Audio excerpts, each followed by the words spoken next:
Welcome, my dear Pisces. The surface of your life recently has resembled the mirror-smooth ocean in a dead calm.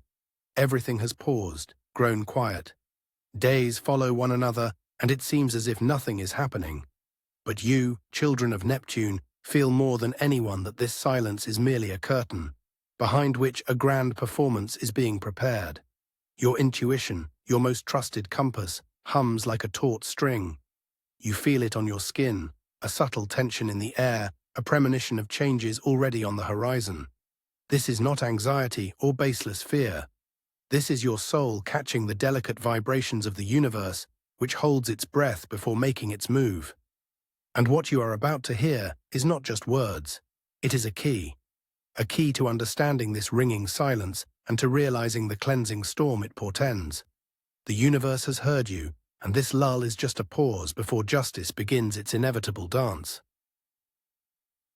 This dance begins not with the thunder of drums, but with a barely perceptible whisper that only you can hear.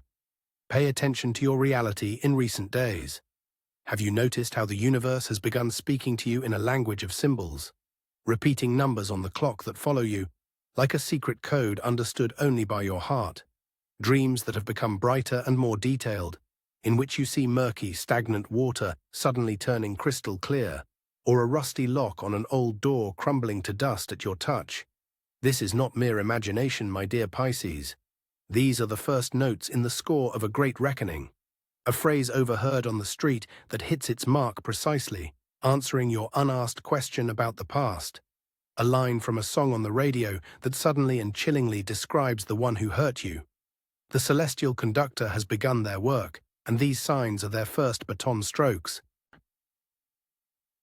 Each such symbol is a tiny nail that an invisible hand drives into the coffin lid of the lies and injustice you have endured. You don't need to act. You only need to observe and know. These signals confirm that the mechanism of karma has been set in motion, and the stage for the final act is already being prepared. And then, amidst this flow of signs, that quiet click happens within. It's not a thought, not a decision made by will. It's a sudden, blinding realization, as if a veil you've worn for years, without even knowing it existed, has lifted from your eyes. That old pain, that old scar you learned to consider a part of yourself, suddenly feels alien. You look at it like a rusty nail someone once drove into your soul, and for the first time in a long time, you realize with crystal clarity, I don't have to live with this. This cannot continue.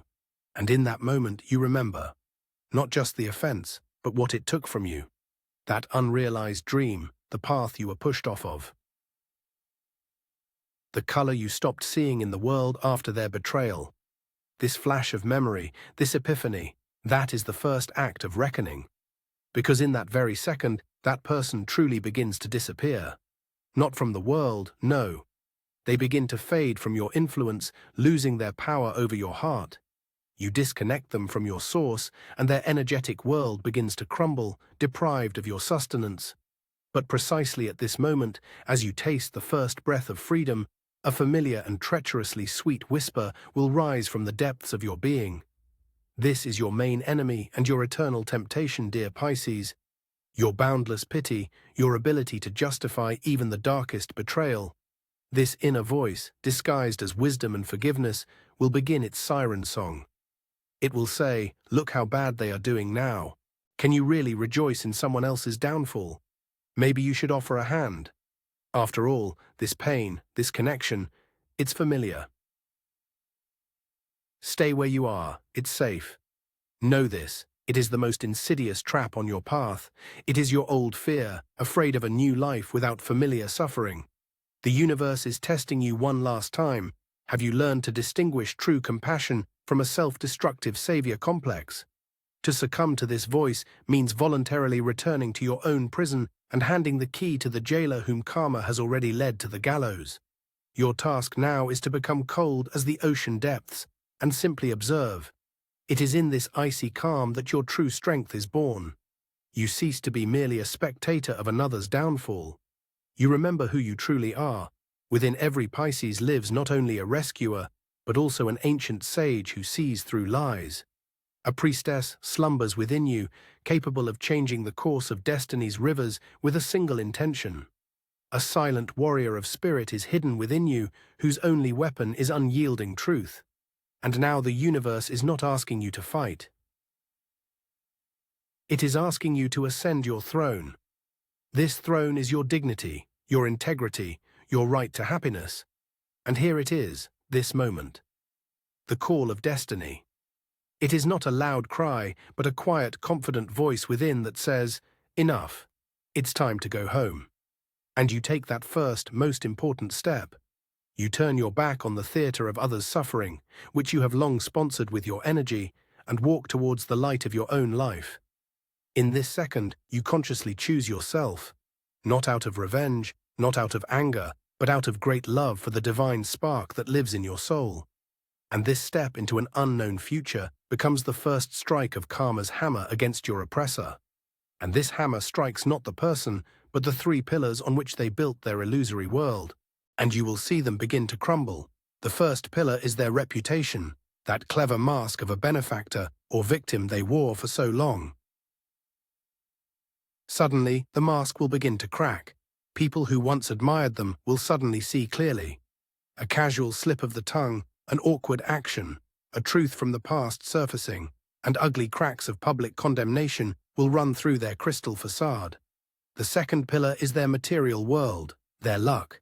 You were their talisman, their inexhaustible source of energy that they converted into success. As soon as you reclaim what is yours, their money flow will begin to dry up, projects will fall apart, and doors that once opened by themselves will slam shut in their face. And the third, most important pillar is their connections. They surrounded themselves with mirror people, in whom they saw only their own grandeur. Now these mirrors will cloud over. New relationships will not bring them the same resource, and old friends will turn away, tired of their toxic game. For the first time in their life, they will be left in an empty room, alone with the one they feared most, themselves. And now, from this empty room, from the vacuum of their own despair, they will make their last move. They will try to reach out to you. It won't be a cry of rage, but a plaintive, carefully orchestrated whisper sent to you through a phone screen or by a mutual acquaintance. A message full of remorse that isn't real. Words about how bad they are without you, how they've realized everything. This is not a plea for forgiveness, my dears. This is the last, most desperate attempt of a vampire to find its victim, to reconnect to the source of life. They throw you bait, woven from your shared memories and your own compassion. And this is your main test. The universe looks at you and asks, what will you choose? Do not read their words, close your eyes and feel them. Your intuition, your inner barometer, will instantly show you the truth. Behind these beautiful phrases, there is nothing but icy emptiness and selfish hunger. Do not reply. Do not block in a fit of anger. Simply allow their message to sink into the silence of your indifference. Imagine your inner world is a bottomless ocean. Their words are a stone thrown into the water. It creates a brief ripple on the surface, but then silently disappears into the dark depths, leaving no trace. Your silence is not weakness, it is a verdict, final and not subject to appeal. And now, messengers from their crumbling world appear at your doorstep. These could be mutual friends, relatives, those still under the spell of their charm. They arrive with concerned faces and good intentions, carrying their version of the truth, their new, artfully woven lie. In it, you are the cruel executioner, and they are the misunderstood, suffering soul. Their goal, conscious or not, is to draw you back into the game, to make you justify yourself, argue, prove your righteousness, and thus, to once again give away your precious energy to the one who has been cut off from it. Do not allow them this. To their inquiries, reproaches, and pleas for your mercy, you must have one answer, calm and definitive, like the ocean floor. That is no longer my story. Not they are to blame, not you don't know the whole truth, but exactly that. With this phrase, you are not defending yourself. You are politely but firmly drawing a line. You are informing the universe and all its witnesses that you have exited this script and archived your role. Every time you utter these words, you are not just ending a dialogue. You are erecting an invisible but unbreakable wall around your new world, into which the old past is forever forbidden entry. And then, realizing that all bridges are burned and the wall of your new world is deaf to their pleas, they will resort to the last weapon of the desperate, poison. This will not be an open attack, but subtle, corrosive slander, cast to the wind. The target will no longer be your heart, but what you have begun to build, your new reputation, your fragile trust in people, the faint light that has just begun to glimmer in your window. They will try to sully your happiness in the eyes of those who now surround you, whispering that your tranquility is a deception, and your joy is built on someone else's ruins. And here it is, the third final test of your will. Everything inside you will scream, demanding justice. You will want to rush into battle, defend your name, present the world with proof of their lies and your purity. Do not do this. This is the last trap set for you. To engage in this argument means to once again descend from your throne and step onto their field, into the mud, where they are master. Your strategy is royal silence. Continue to live, flourish, and breathe deeply. Because truth, like the sun, needs no defense. It simply shines. And lies, receiving no energy from your anger, finding no echo, dry up like poisonous saliva on a hot stone, turning to dust. And in this ringing emptiness, where yesterday poison hissed, a guide will come into your hands. This will not be an angel with a fiery sword. It could be an old book, forgotten on a park bench, which you pick up obeying a sudden impulse. Or a stranger who, striking up a conversation with you in a coffee line, drops a single phrase meant only for your ears.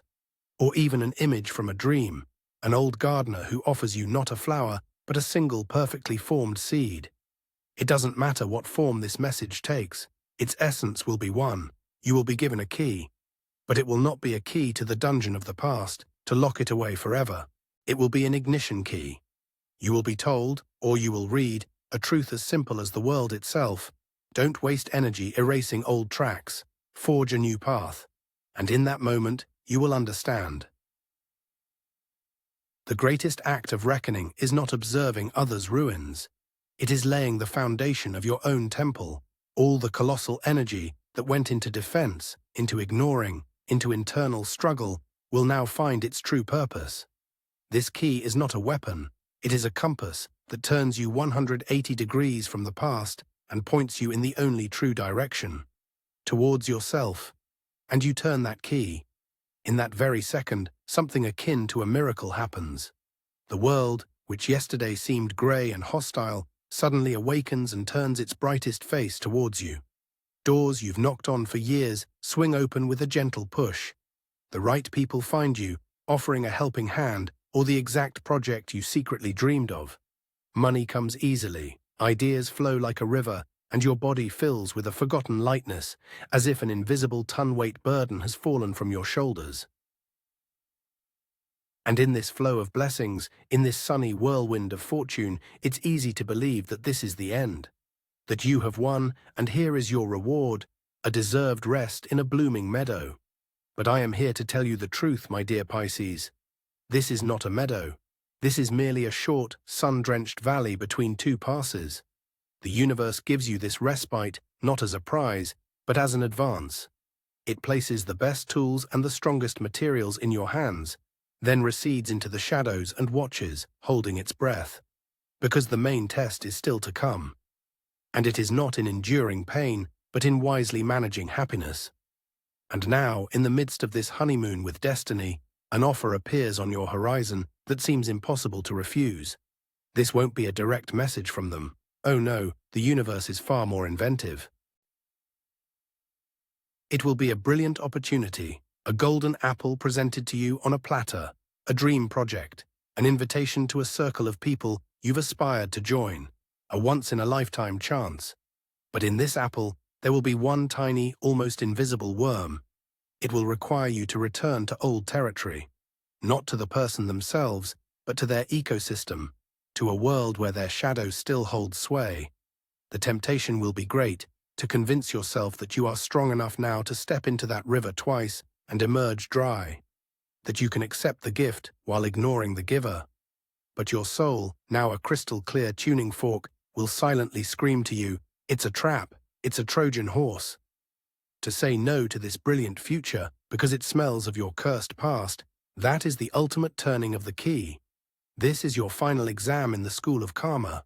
And by rejecting this Trojan horse, you don't just burn bridges.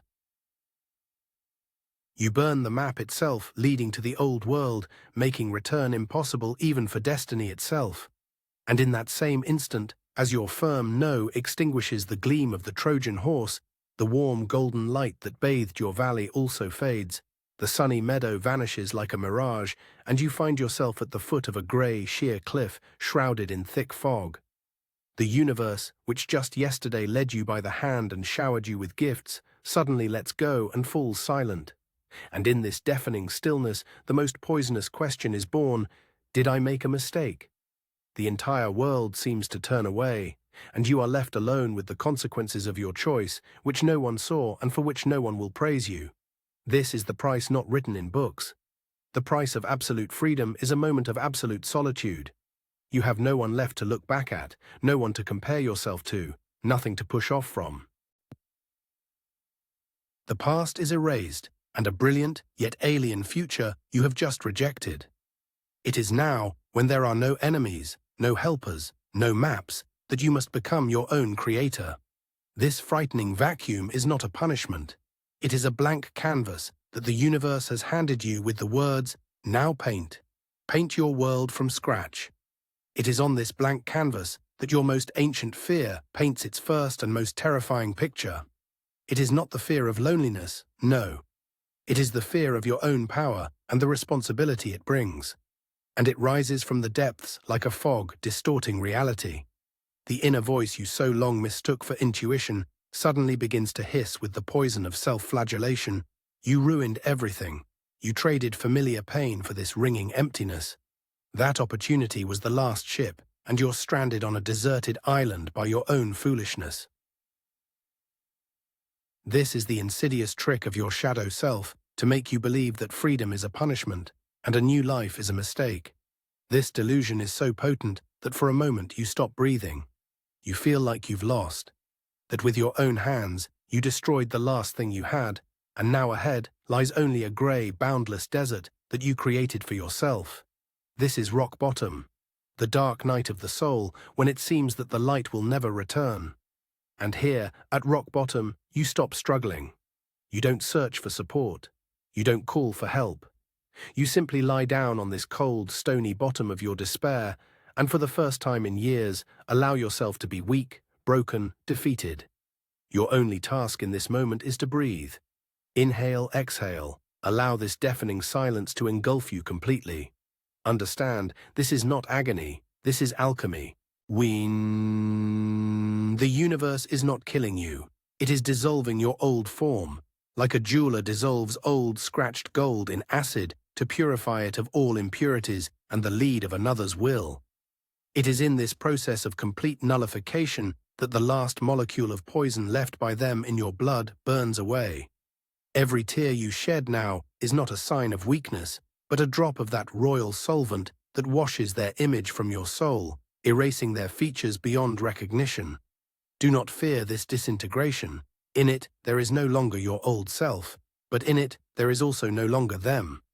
And when nothing remains of you but a pure primordial essence, you will understand, they disappeared not because you banished them. They disappeared because they had nothing left to hold on to.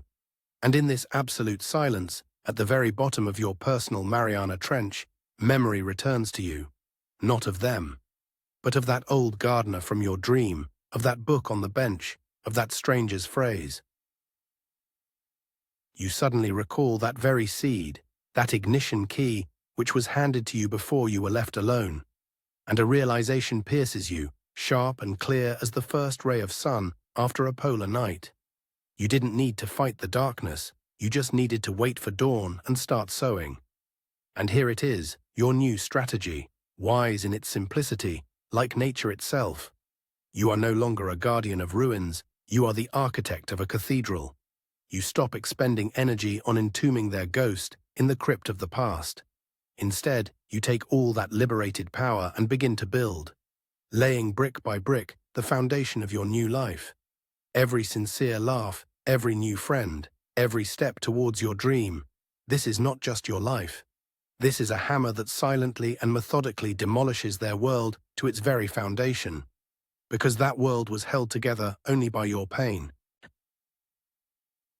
But no sooner do the first walls of your cathedral rise above the ground, casting a shadow on the ruins of the past, than your last enemy is born from that very shadow.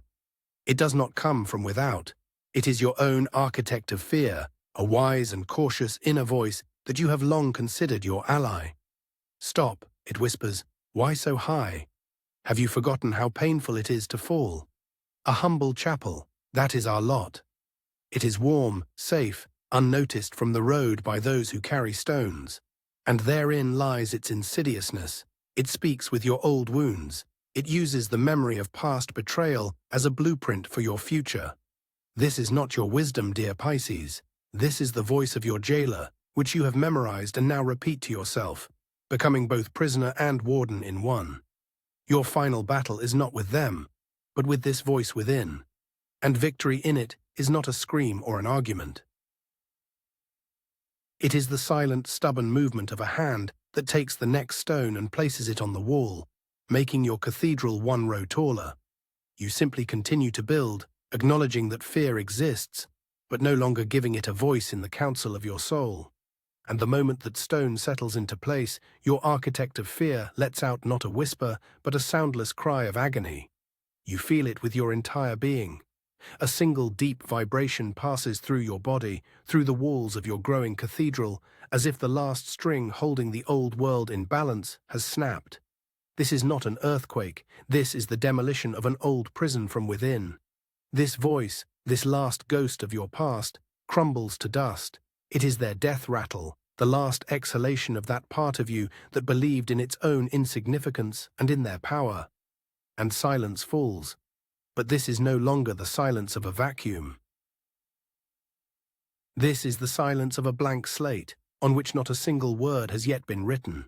For the first time in many years, you breathe air untainted by their presence. You turn your head and look at the ruins of the past, but you see not their shadow, but merely a pile of stones that no longer has any connection to you. In this moment you understand that person did not just disappear from your life. They are erased from the code of your soul. They no longer exist in your personal universe because you have just killed their last ally, your own fear. And you take your first breath in this new reality, and the air itself feels different, clean, dense, ringing with tranquility. Not joy or euphoria returns to you, vision returns to you. Not the kind seen by eyes, but the kind seen by the soul. Your inner ocean, which for years was clouded by tears and the silt of resentment, suddenly becomes transparent to its very depths. And for the first time, you see the world without distortion as it truly is. You look at people and see not their masks, but the color of their soul. You listen to words and hear not the sound, but the intention behind it. Lies now have a physical texture for you. They are rough and cold, and truth is warm and smooth, like a sea pebble. And there, at this purest depth, you see them too. They are no longer a monster or a ghost. They are just a small, faded stone, stripped of all power, a part of your soul's geological history. This is the great gift you received by passing through the fire. This is not just freedom, my dear Pisces. This is sovereignty. You have become the master of the only kingdom that matters, your own. And now, standing in the midst of this silent kingdom, you pronounce your first law, your main and only affirmation. Pronounce it not aloud, but with every cell of your reborn being. I am the 0 point of my reality. I am the master of my energy. I am the law on my own territory. This is not a prayer or a request. This is your first royal decree, and the universe, as a faithful executor, accepts it for implementation, placing the final official seal on the case of your past. Case closed, archived, no right to appeal, and do not ask what will happen next. Do not seek new maps and predictions, because you are no longer one who reads destiny. You are one who writes it. Before you is not a road or a new pass. Before you is the infinity of a blank page. And the greatest story of your soul, my dear Pisces, is just beginning.